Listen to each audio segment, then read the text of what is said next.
నమస్కారం మిత్రులారా, మార్కెటింగ్ గురించి మా 4 వీడియో సిరీస్లలో ఇది రెండవది. ఈ వీడియోలో మేము మీ ఉత్పత్తి ధర గురించి మాట్లాడుతాము. ఇది మొదటిసారి మార్కెట్లోకి ప్రవేశించడానికి కీలకం.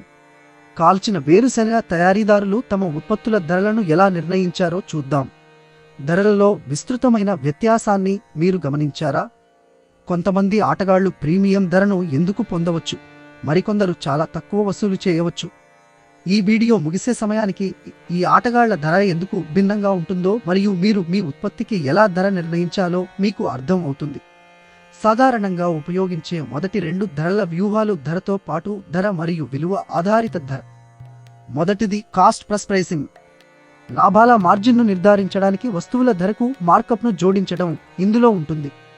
ధరపై పోటీ పడుతున్నప్పుడు ఈ పద్ధతిని ఉపయోగించండి. రుచి, నాణ్యత, రుచి, రంగు మరియు ప్యాకేజింగ్ వంటి ఇతర అంశాలను మీ పోటీదారుల మాదిరిగానే ఉంచుతూ ధర అత్యంత ముఖ్యమైన అంశం అయిన ధర సున్నితమైన సామూహిక మార్కెట్కు విక్రయించడానికి ఇది అనువైనది.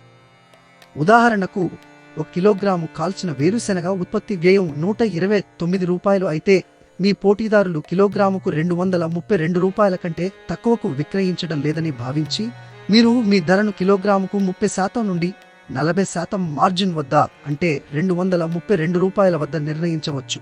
రెండవది విలువ ఆధారిత ధర. ఈ వ్యూహం ఉత్పత్తి ధర కంటే వినియోగదారునికి గ్రహించిన విలువ ఆధారంగా ధరలను నిర్ణయిస్తుంది.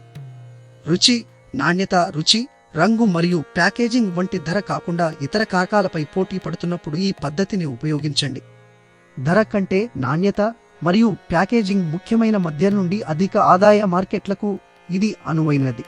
ఉదాహరణకు 1 కిలోగ్రాము కాల్చిన వేరుశెనగ ఉత్పత్తి ఖర్చు ₹129 అయినప్పటికీ మెరుగైన రుచి, నాణ్యత, రుచి, రంగు లేదా ప్రీమియం ప్యాకేజింగ్ వంటి ఉన్నతమైన నాణ్యత కోసం ప్రీమియం వసూలు చేయడానికి మీరు మీ ధరను కిలోగ్రాముకు ₹250 నుండి ₹300 వరకు నిర్ణయించవచ్చు.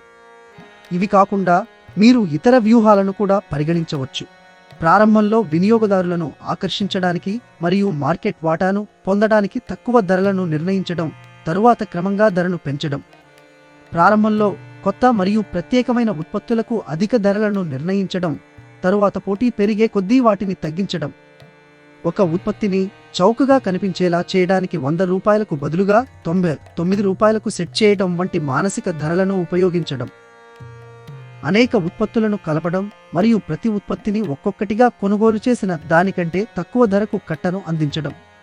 ప్రీమియం నాణ్యత లేదా ప్రత్యేకతను సూచించడానికి పోటీదారుల కంటే ఎక్కువ ధరలను నిర్ణయించడం. మార్కెట్ డిమాండ్, పోటీ మరియు ఇతర బాహ్య కారకాల ఆధారంగా ధరలను నిరంతరం సర్దుబాటు చేయడం.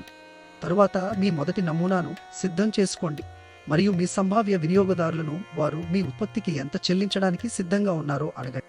All the best. చూసినందుకు ధన్యవాదాలు. మరిన్ని వీడియోల కోసం వ్యాపార్ కోచ్ ఛానల్కు సబ్స్క్రైబ్ చేయండి.